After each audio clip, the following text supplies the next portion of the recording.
So about 2 years ago, I installed an OEM roof rack on my Tacoma with the intention of putting a light bar between the two rails.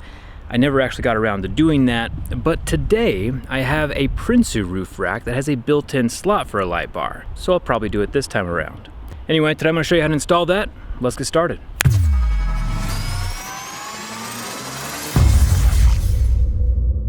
So I've already taken the OEM roof rack off of this and gave it to my brother-in-law to make space for this Prinsu roof rack. This is what it looks like when it arrives, and this is what it looks like when it's unboxed.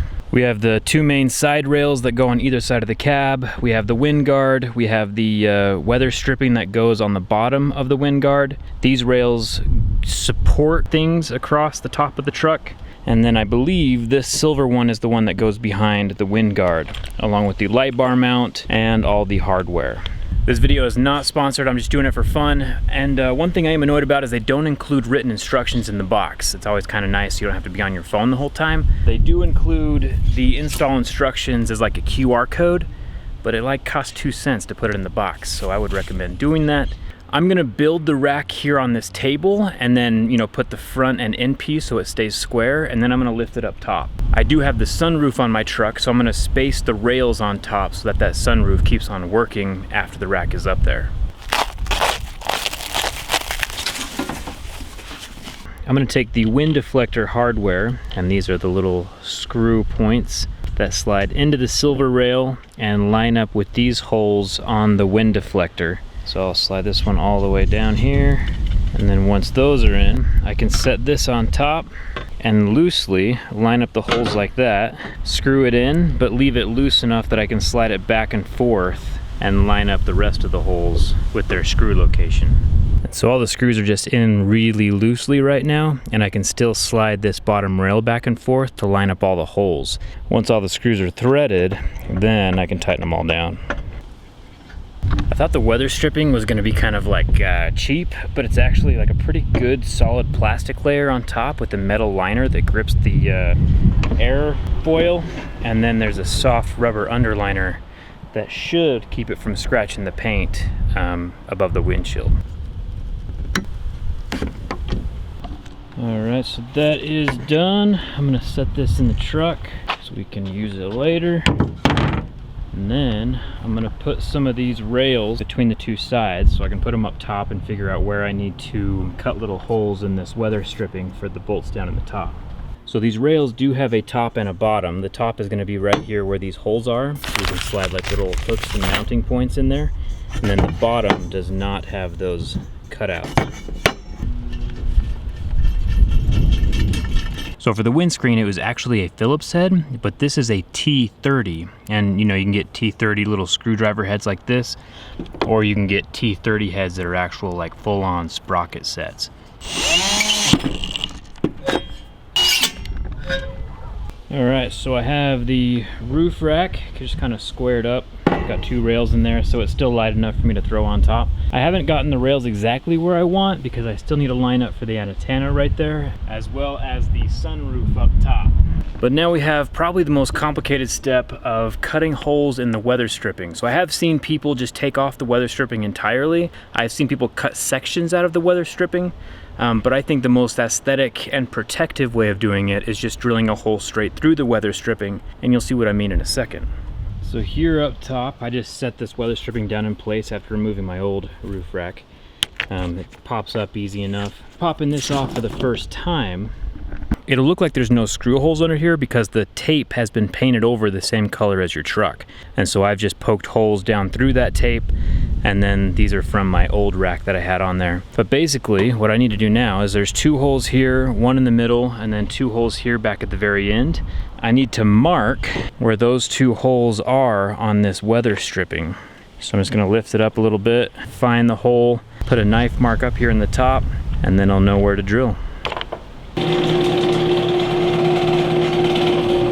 So after drilling a couple holes in this, I've found what's easiest is that there is a metal strip inside of it, which makes it hard for the bit to go all the way through. And so what I've done is I find my two drilling points that I've marked earlier, and then just about a ½ inch or so beyond those, I can snip right through the part that I don't need making sure to get to that metal bit right there. And then do the same thing on the other side, about a 1/2 inch longer. Once that metal strip is cut in between, I can just get rid of it entirely. That way I can drill through the strand. And I'm going to use the razor blade to get underneath that. And now that that metal chunk is gone, we can just drill straight through with the 3/4 inch hole and make room for the standoffs. I already have the metal spine cut. And then I can tack the front end back in its little clip, just like that.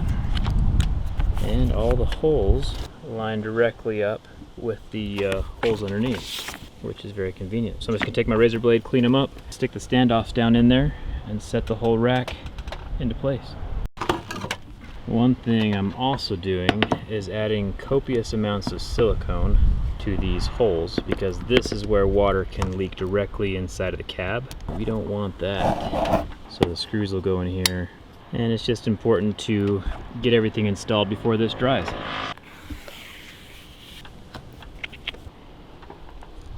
Now it probably helps if you have 2 people to lift the rack up into place, but since I'm by myself, I'm just gonna take special care not to hit my truck with the rack as I set it down. All right, so I had to move a little bit quick to get the bolts kind of situated inside of the silicone, make sure I got it there before it dried. And now I can center the rack on the truck and tighten everything down.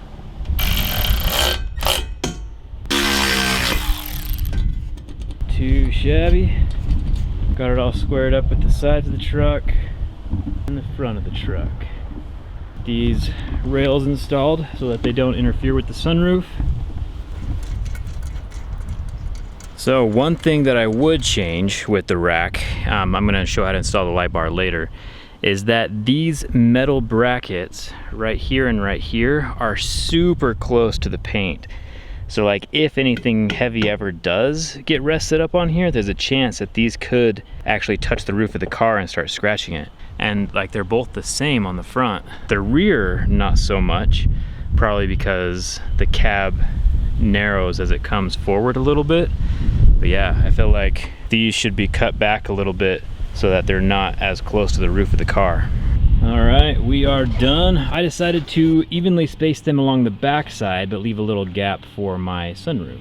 And pretty sturdy.